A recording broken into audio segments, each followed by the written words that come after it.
챗GPT, 지난 빙, GPT-4, 코파일럿까지 마이크로소프트가 생성형 AI를 휘무리장단으로 몰아치자 긴장한 구글이 드디어 바드를 대중에게도 공개했습니다. 구글은 지난 2월 6일 처음 생성형 AI 바드의 출시 소식을 알린 뒤 이후 제한된 테스트 유저에게만 사용을 허가하며 추가적인 피드백을 받아왔는데요. 이제는 어느 정도 완성도가 갖추어졌다 판단한 것일까요? 21일 구글은 바드를 일반 대중에게도 공개했습니다. 현재 이 AI는 미국, 영국에서만 사용이 가능하며 이후 더 다양한 국가에서도 오픈될 예정이죠. 구글은 바드가 아직 완성형 프로그램이 아니며 이번 공개도 더 많은 피드백을 얻기 위한 초기 실험이라고 말했는데요. 이 때문에 바드를 곧바로 기존 구글 검색 엔진에 탑재하지는 않았고 bard.google.com이라는 별도의 도메인에서 서비스를 시작했습니다. 바드는 구글의 대형 언어 모델 람다를 기반으로 한 생성형 AI입니다. 지난달 구글은 이 AI의 출시 소식을 알리고 8일 시연 행사도 진행했는데요. 여기서 바드는 기대에 미치지 못하는 성능을 보였죠. 처음 공개한 홍보 영상에서 제임스의 우주 망원경의 발견에 대해 바드가 잘못된 응답을 제시한 것입니다. 이 사실이 보도되자 알파벳의 주가는 급락했고 하루 사이에 시가총액이 1000억 달러 가까이 증발하며 순탄치 못한 시작을 맞이했죠. 물론 챗 GPT도 이를 탑재한 마이크로소프트의 빙도 종종 사용자에게 잘못된 정보를 전달하곤 합니다. 마치 조선왕조실록 기록에 세종대왕이 맥북을 던졌다는 사건처럼 말이죠. 하지만 바드의 실수가 구글에게 치명적이었던 이유는 구글이 업계에서 차지하고 있는 위상 때문입니다. 이게 마이크로소프트와 구글에 기대하는 정도가 좀 차이가 있기 때문인데요.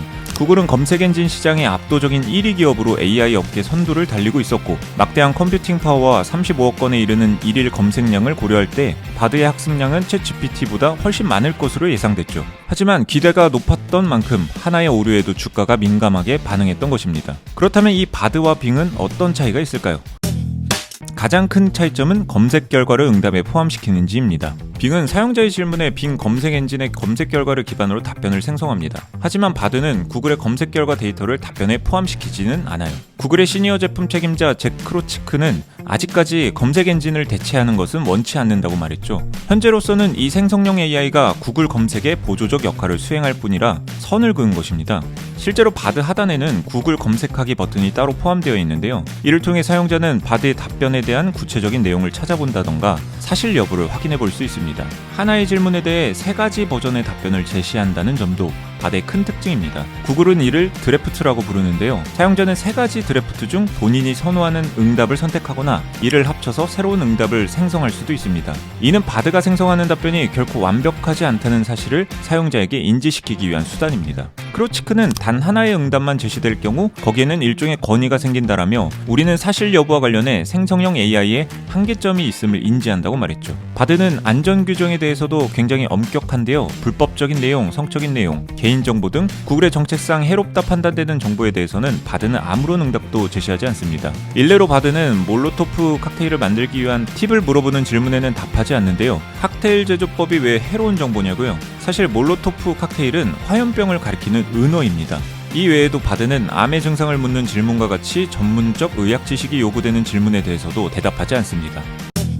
일반 대중도 접근 가능해진 바드가 어떤 평가를 받게 될지는 아직 미지수입니다. 지난번 시연 행사에서 큰 타격을 받았던 만큼 구글은 다소 조심스러운 태도를 보이고 있어요. 구글 어시스턴트를 초월하는 시시샤오 부회장은 우리는 담대한 기술적 혁신과 책임감을 동시에 보이고자 한다며 순차적 공개를 결정한 이유라고 말했죠.